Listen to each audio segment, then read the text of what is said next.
भगवान श्री राम की लीलाओं का वर्णन। श्री सुखदेव जी कहते हैं, परीक्षित, खटवांग के पुत्र दिरवाहु और दिरवाहु के परम ये सभी पुत्र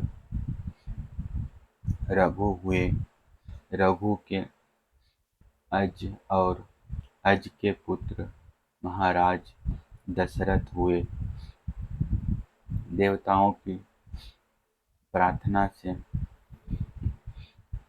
साक्षात परम ब्रह्म परमात्मा भगवान श्री हरि ही अपने अंश से 4 रूप धारण करके राजा दशरथ के पुत्र हुए। उनके नाम थे राम, लक्ष्मण, भरत और शत्रुघ्न। परीक्षित, सीतापति भगवान श्री राम का चरित्र जो तत्वदर्शी ऋषियों ने बहुत कुछ वर्णन किया है और तुमने अनेक बार उसे सुना भी है।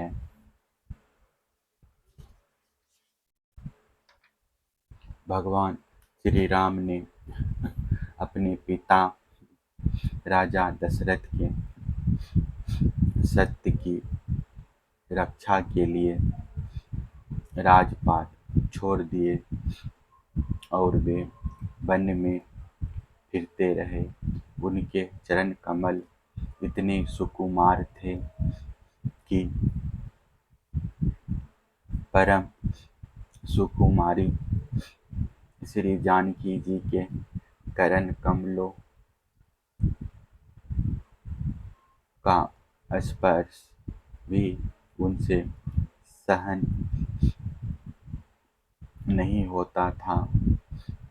वे ही चरण जब वन में चलते चलते थक जाते, तब हनुमान और लक्ष्मण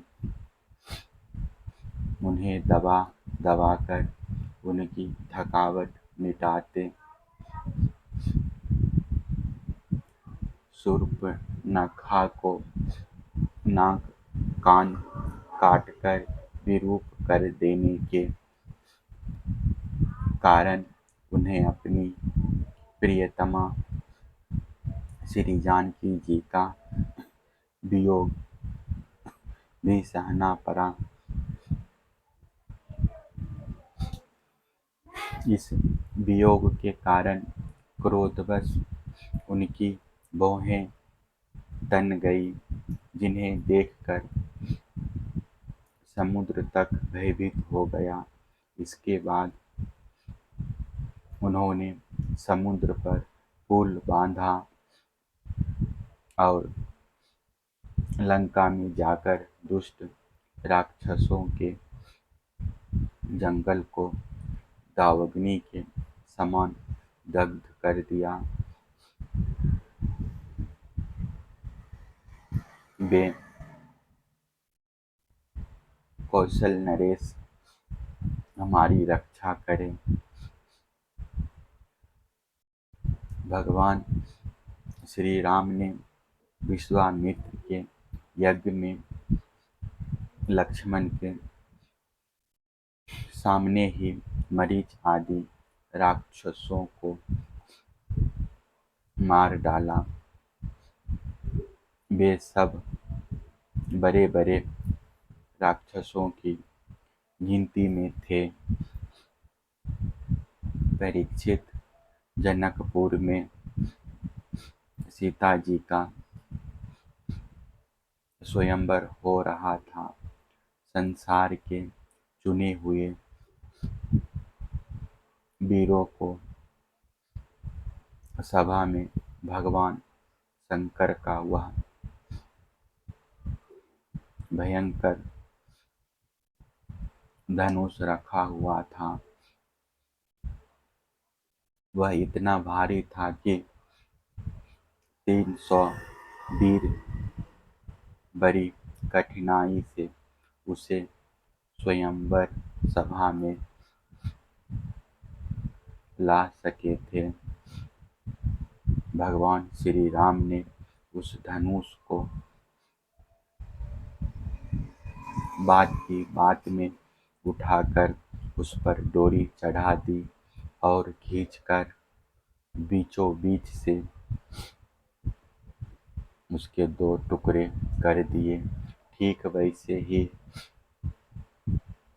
जैसे हाथी का बच्चा खेलते खेलते ईख तोड़ डाले। भगवान ने जिन्हें अपने वक्ष स्थल पर स्थान देकर सम्मानित किया है, वे श्री लक्ष्मी जी ही सीता के नाम से जनकपुर में अवतीर्ण हुई थी। वे गुणशील अवस्था, शरीर की गठन और सौंदर्य में सर्वथा भगवान श्री राम के अनुरूप थी। भगवान ने धनुष तोड़कर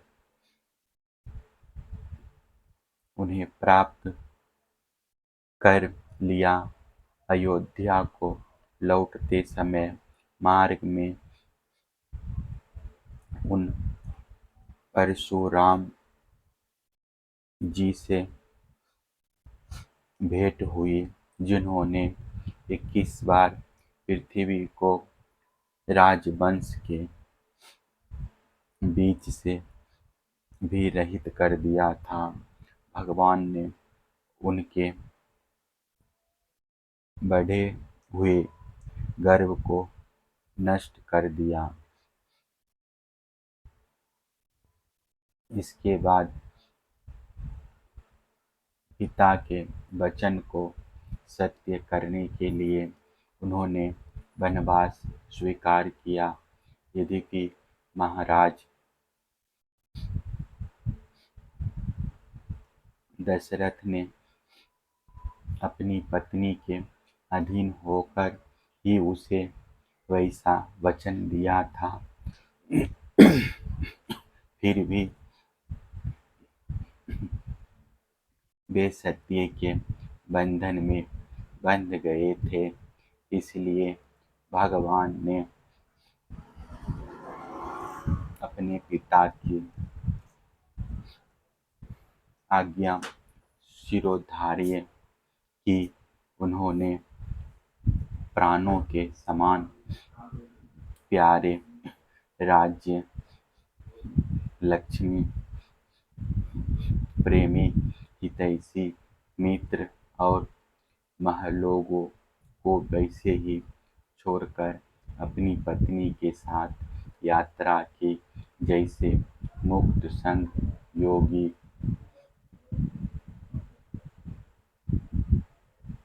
प्राणों को छोड़ देते हैं। वन में पहुंचकर भगवान ने राक्षस राज रावण की बहन शूर्पणखा को विरूप कर दिया, क्योंकि उसकी बुद्धि बहुत ही कलुषित कामवासना के कारण अशुद्ध थी। उसके पक्षपाती खरदूषण, त्रिशिरा आदि प्रधान प्रधान भाइयों को, जो संख्या में 14,000 थे, हाथ में महान धनुष लेकर भगवान श्री राम ने नष्ट कर डाला और अनेक प्रकार की कठिनाइयों से परिपूर्ण वन में वे इधर उधर विचरते हुए निवास करते रहे। परीक्षित, जब रावण ने सीता जी के रूप, गुण, सौंदर्य आदि की बात सुनी तो उसका हृदय काम वासना से आतुर हो गया। उसने अद्भुत हरिण के वेश में मरीचि को उनकी पर्णकुटी के पास भेजा। वह धीरे धीरे भगवान को वहां से दूर ले गया। अंत में भगवान ने अपने बाण से उसे बात की बात में वैसे ही मार डाला जैसे दक्ष प्रजापति को वीरभद्र ने मारा था। जब भगवान श्री राम जंगल में दूर निकल गए तब लक्ष्मण की अनुपस्थिति में नीच राक्षस रावण ने भेड़ियों के समान विदेहनंदिनी सुकुमारी श्री सीता जी को हर लिया। तदंतर वे अपनी प्राण प्रिय सीता जी से बिछुड़कर अपने भाई लक्ष्मण के साथ वन वन में दिन की भांति घूमने लगे और इस प्रकार उन्होंने यह शिक्षा दी कि जो स्त्रियों में आसक्ति रखते हैं उनकी यही गति होती है। इसके बाद भगवान ने उस जटायु का दाह संस्कार किया जिसके सारे कर्म बंधन भगवत सेवा रूप कर्म से पहले ही भस्म हो चुके थे। फिर भगवान ने कबंध का संहार किया और इसके अनंतर सुग्रीव आदि वानरों से मित्रता करके बाली का वध किया। तदंतर वानरों के द्वारा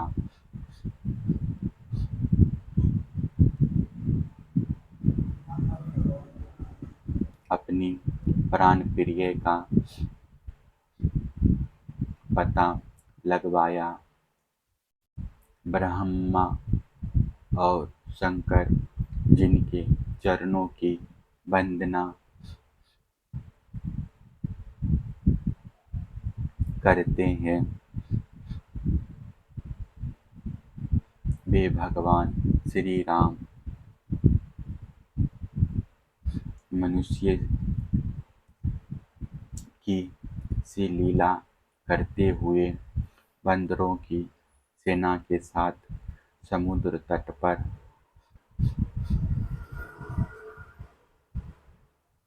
पहुँचे।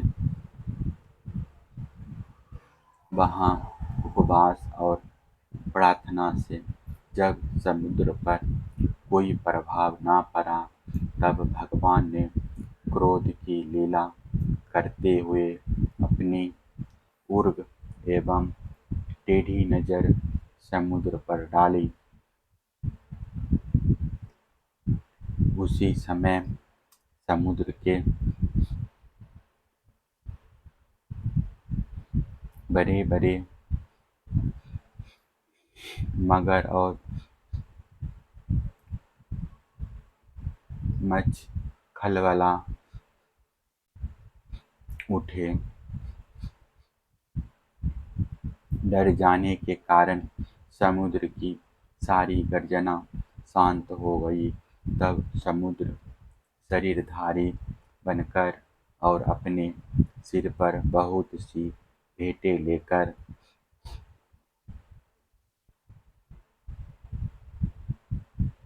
भगवान के चरण कमलों की शरण में आया और इस प्रकार कहने लगा,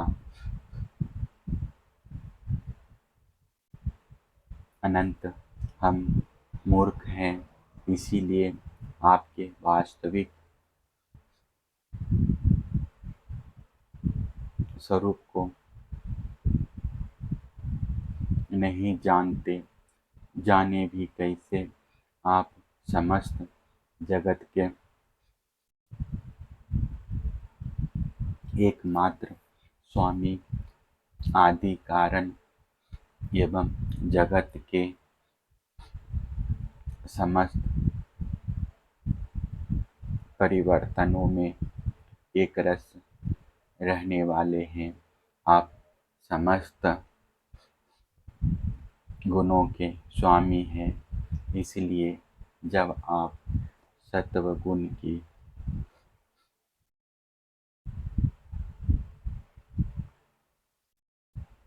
को स्वीकार कर लेते हैं, तब देवताओं की रजोगुण को स्वीकार कर लेते हैं, तब प्रजापतियों की और तमोगुण को स्वीकार कर लेते हैं, तब आपके क्रोध से रुद्र गण की उत्पत्ति होती है। वीर शिरोमणे, आप अपनी इच्छा के अनुसार मुझे पार कर जाइए और त्रिलोकों की रुलाने वाले वीरशवा के कुपुत्र रावण को मारकर अपनी पत्नी को फिर से प्राप्त कीजिए। परंतु आपसे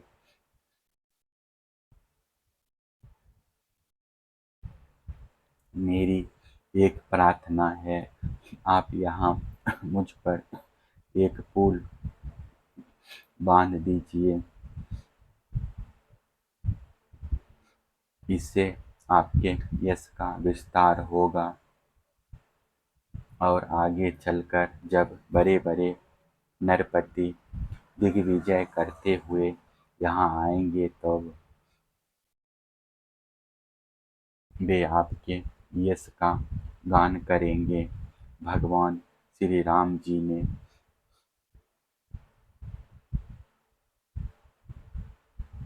अनेक अनेक पर्वतों के शिखरों से समुद्र पर पुल बांधा। जब बड़े बड़े बंदर अपने हाथों से पर्वत उठा उठा कर लाते थे, तब उनके वृक्ष और बड़ी बड़ी चट्टानें थर थर कांपने लगती थी। इसके बाद विभीषण की सलाह से भगवान ने सुग्रीव, नील, हनुमान आदि प्रमुख वीरों और वानरी सेना के साथ लंका में प्रवेश किया। वह तो श्री हनुमान जी के द्वारा पहले ही जलाई जा चुकी थी।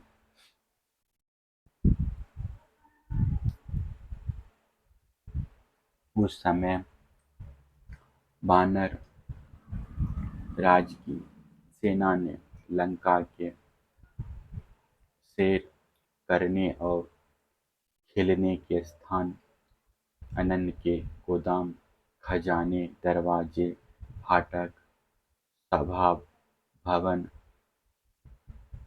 सज्जे और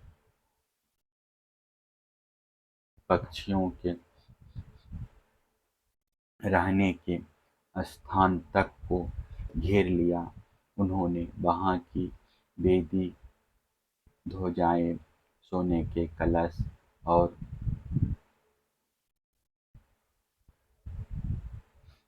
चौराहे तोड़-फोड़ डाले। उस समय लंका ऐसी मालूम पड़ रही थी जैसे झुंड के झुंड हाथियों ने किसी नदी को मथ डाला हो। यह देखकर राक्षस राज रावण ने निकुंभ, कुंभ, धूम्राक्ष, दुर्मुख, सुरांतक, नरांतक,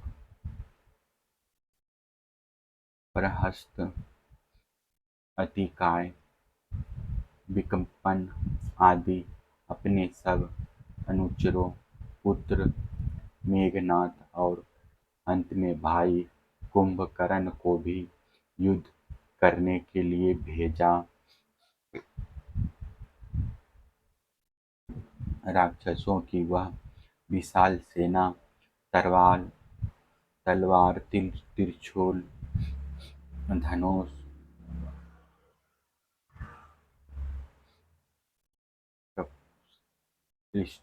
शक्ति, बाण, भाले, खड्ग आदि शस्त्रों से सुरक्षित और अत्यंत दुर्गम थी। भगवान श्री राम ने सुग्रीव, लक्ष्मण, हनुमान, गंध, मादन, नील, अंगद, जाम्बान और पनस आदि वीरों को अपने साथ लेकर राक्षसों की सेना का सामना किया। रघुवंश शिरोमणि भगवान श्री राम के अंगद आदि सब सेनापति राक्षसों की चतुरंगिनी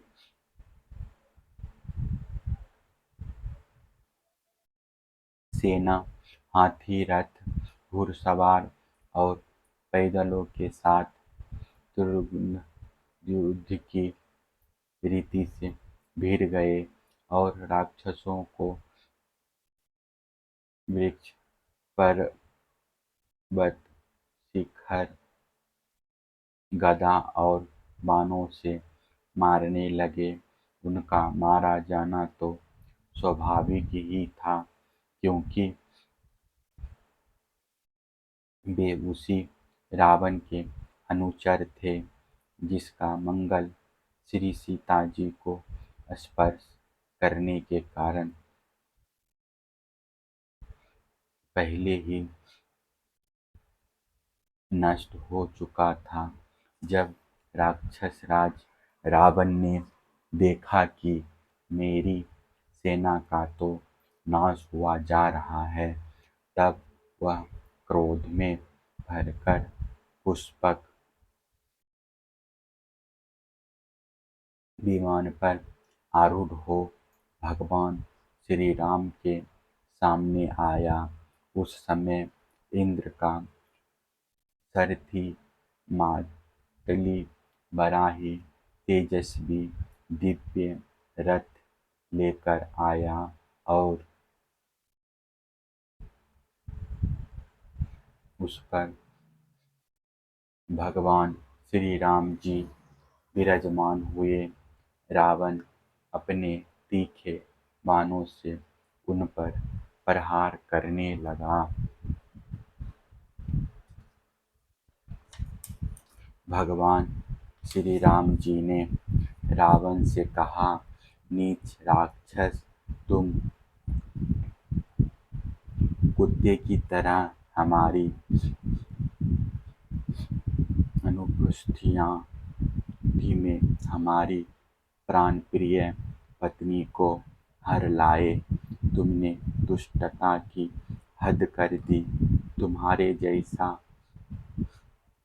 निर्लज्ज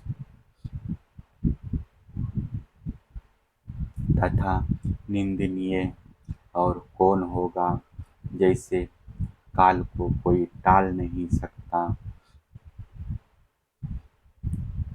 कर्तापन के अभिमानी को वह फल दिए बिना रह नहीं सकता, वैसे ही आज मैं तुम्हें तुम्हारी करनी का फल चखाता हूँ। इस प्रकार रावण को फटकारते हुए भगवान श्री राम ने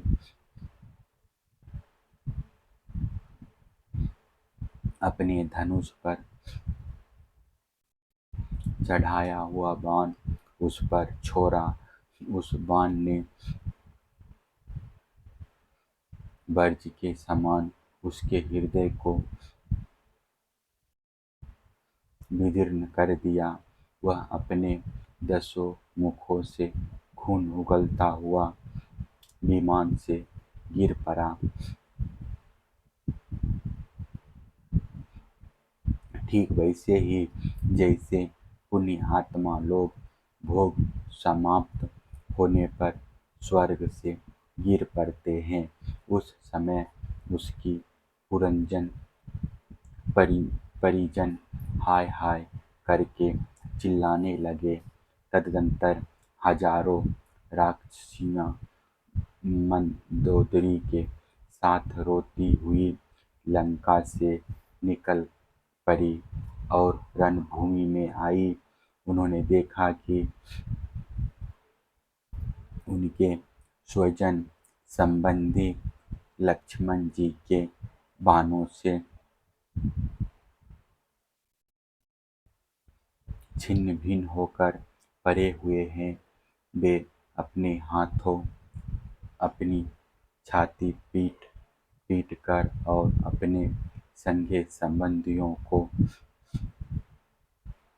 हृदय से लगा लगाकर ऊंचे स्वर से विलाप करने लगी।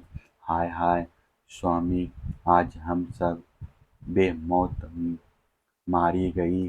एक दिन वह था जब आपके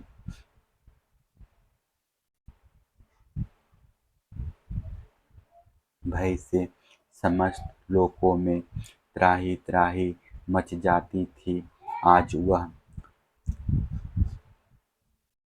दिन आ पहुँचा कि आपके न रहने से हमारे शत्रु लंका की दुर्दशा कर रहे हैं और यह प्रश्न उठ रहा है कि अब लंका किसके अधीन रहेगी। आप सब प्रकार से संपन्न थे, किसी भी बात की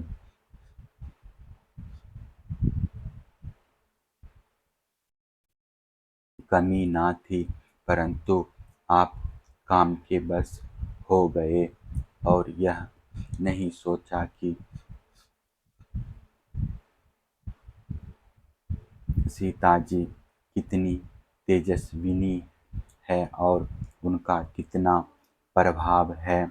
आपकी यही भूल आपकी इस दुर्दशा का कारण बन गई। कभी आपके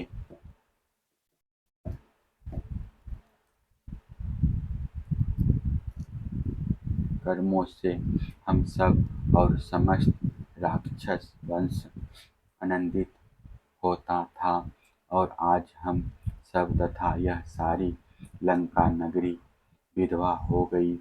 आपका वह शरीर जिसके लिए आपने सब कुछ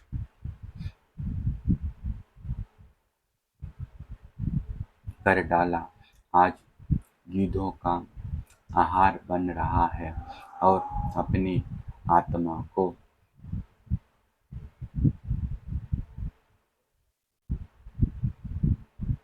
अपने नरक का अधिकारी बना डाला।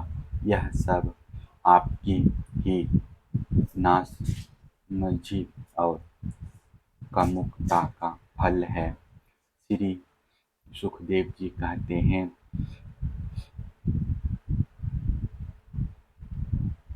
परीक्षित, कौशलाधीश भगवान श्री रामचंद्र जी की आज्ञा से विभीषण ने अपने स्वजन संबंधियों का कुटयज्ञ की विधि से शास्त्र के अनुसार अंत्येष्टि कर्म किया। इसके बाद भगवान श्री राम ने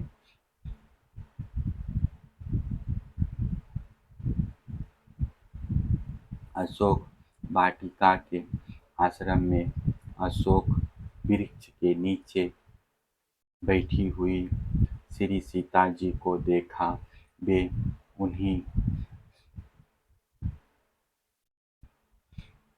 के विरह की व्याधि से पीड़ित एवं अत्यंत दुर्बल हो रही थी। अपनी प्राण प्रिया अर्धांगिनी श्री सीता जी को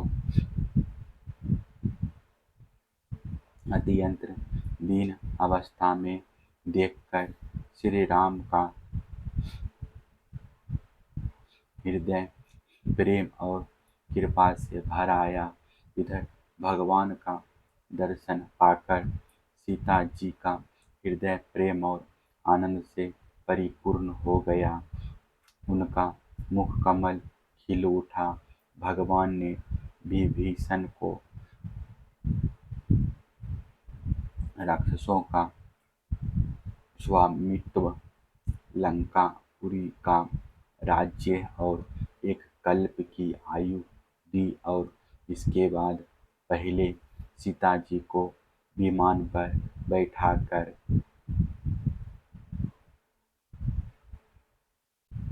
अपने दोनों भाई लक्ष्मण तथा सुग्रीव एवं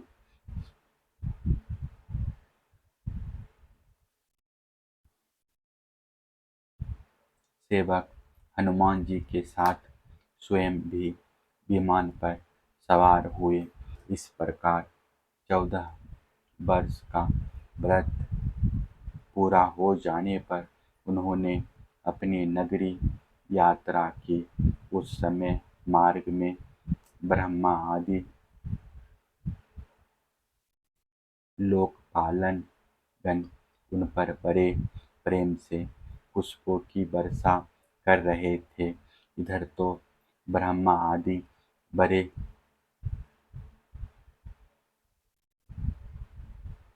आनंद से भगवान की लीलाओं का गान कर रहे थे और उधर जब भगवान को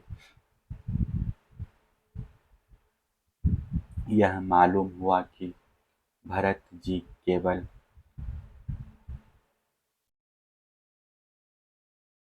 गौमूत्र में पकाया हुआ जौ का दलिया खाते हैं, वल्कल पहनते हैं और पृथ्वी पर डाक बिछाकर सोते हैं, अब उन्होंने जटाएं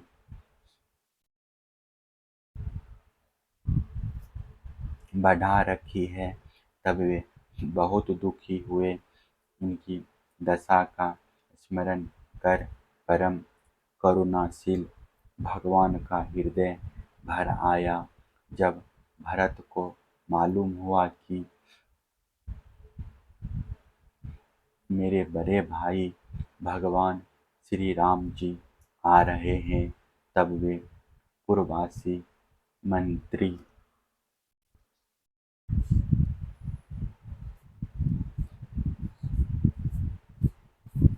और पुरोहितों को साथ लेकर एवं भगवान की पादुकाएं सिर पर रखकर उनकी बागवानी के लिए चले। जब भरत जी अपने रहने के स्थान नंदीग्राम से चले, तब लोग उनके साथ साथ मंगलगान करते, बाजे बजाते चलने लगे। वेदवादी ब्राह्मण बार बार वेद मंत्रों का उच्चारण करने लगे और उसकी ध्वनि चारों ओर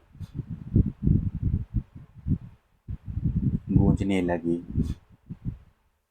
सुनहरी कामदार पताकाएं फहराने लगी। सोने से मढ़े हुए तथा रंग बिरंगी ध्वजाओं से सजे हुए रथ, सुनहले साज से सजाए हुए सुंदर घोड़े तथा सोने के कवच पहने हुए सैनिक उनके साथ साथ चलने लगे। श्रेष्ठ साहूकार, श्रेष्ठ बरगनाए, पैदल चलने वाले सेवक और महाराजाओं के योग्य छोटी बड़ी सभी वस्तुएं उनके साथ चल रही थी। भगवान को देखते ही प्रेम के उद्वेग से भरत जी का हृदय गदगद हो गया। नेत्रों में आंसू छलक आए। वे भगवान के चरणों पर गिर पड़े। उन्होंने प्रभु के सामने उनकी पादुकाएं रख दी और हाथ जोड़कर खड़े हो गए। नेत्रों से आंसू की धारा बहती जा रही थी। भगवान ने अपने दोनों हाथों से पकड़कर बहुत देर तक भरत जी को हृदय से लगाए रखा। भगवान के नेत्र जल से भरत जी का स्नान हो गया। इसके बाद सीता जी और लक्ष्मण जी के साथ भगवान श्री राम जी ने ब्राह्मण और पूजनीय गुरुजनों को नमस्कार किया तथा सारी प्रजा ने बड़े प्रेम से सिर झुकाकर भगवान के चरणों में प्रणाम किया। उस समय उत्तर कौशल देश की रहने वाली समस्त प्रजा अपने स्वामी भगवान को बहुत दिनों के बाद आए देख अपने दुपट्टे हिला हिलाकर पुष्पों की वर्षा करती हुई आनंद से नाचने लगी। भरत जी ने भगवान की पादुकाएं ली। विभीषण ने श्रेष्ठ चंबर, सुग्रीव ने पंखा और श्री हनुमान जी ने श्वेत छत्र ग्रहण किया। परीक्षित शत्रुघ्न जी ने धनुष और तरकस, सीता जी ने तीर्थों के जल से भरा कमंडलू, अंगद ने सोने का खड्ग और जाम्बान ने ढाल ले ली। इन लोगों के साथ भगवान पुष्पक विमान पर विराजमान हो गए। चारों तरफ यथास्थान स्त्रियां बैठ गईं। बंदीजन स्तुति करने लगे। उस समय पुष्पक विमान पर भगवान श्री राम की ऐसी शोभा हुई मानो ग्रह के साथ चंद्रमा उदय हो रहे हो। इस प्रकार भगवान ने भाइयों का अभिनंदन स्वीकार करके उनके साथ अयोध्यापुरी में प्रवेश किया। उस समय वह पुरी आनंद-उत्सव से परिपूर्ण हो रही थी। राजमहल में प्रवेश करके उन्होंने अपनी माता कौसल्या, अन्य माताओं, गुरुजनों, बराबर के मित्रों और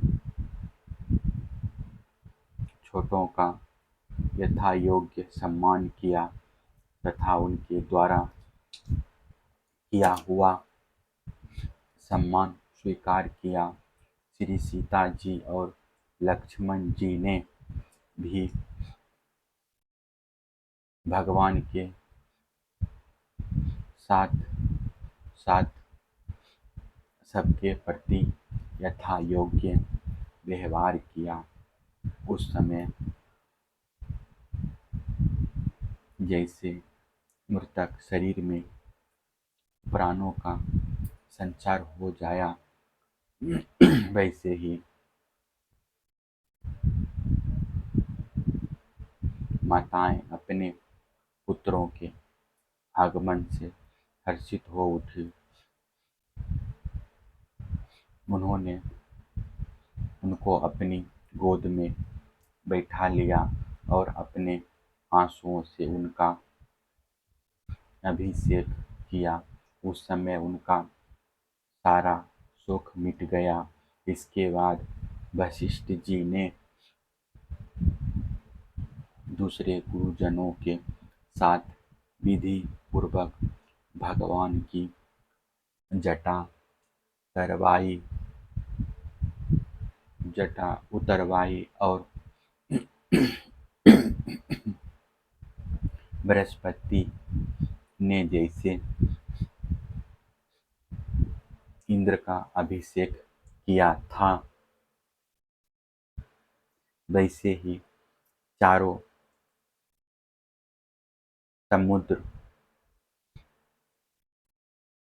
समुद्रों के जल आदि से उनका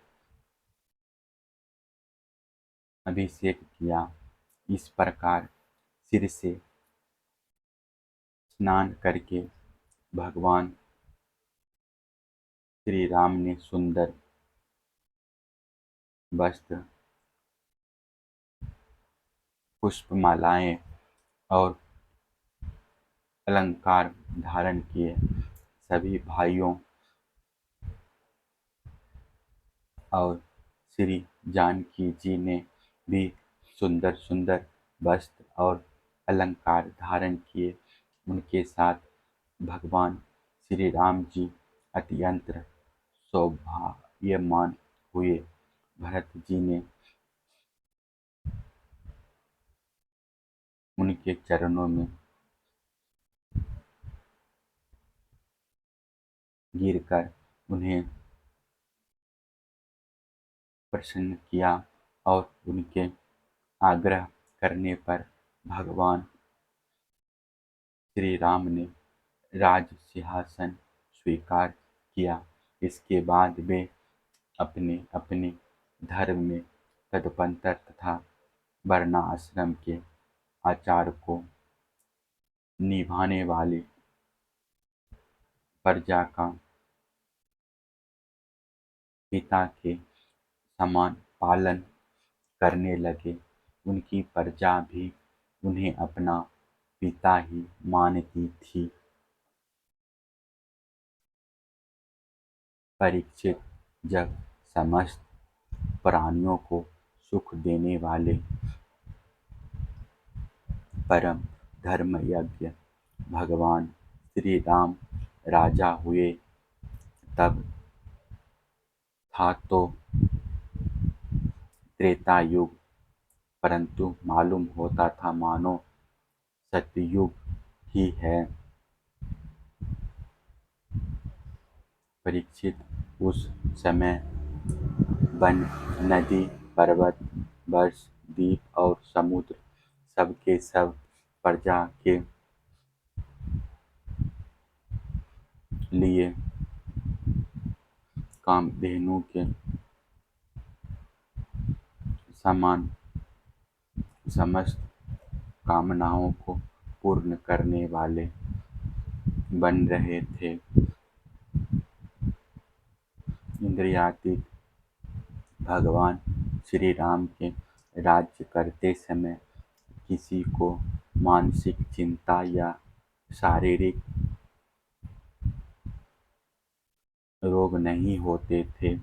बुढ़ापा, दुर्बलता, दुख, शोक, भय और थकावट नाम मात्र के लिए भी नहीं थे।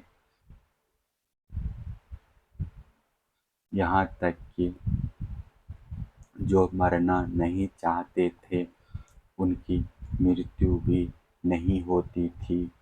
भगवान श्री राम ने एक पत्नी का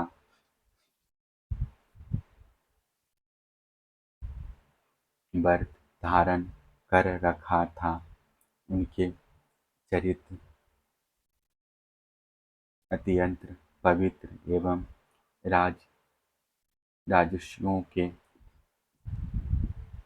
से थे। वे गृहस्थोचित स्वधर्म की शिक्षा देने के लिए स्वयं उस धर्म का आचरण करते थे। सती शिरोमणि सीता जी अपने पति के हृदय का भाव जानती रहती। वे प्रेम से, सेवा से, शील से, अत्यंत विनय से तथा अपनी बुद्धि और लज्जा आदि गुणों से अपने पति भगवान श्री राम जी का चित्त चुराती रहती थी। जय श्रीमन नारायण। प्रणाम।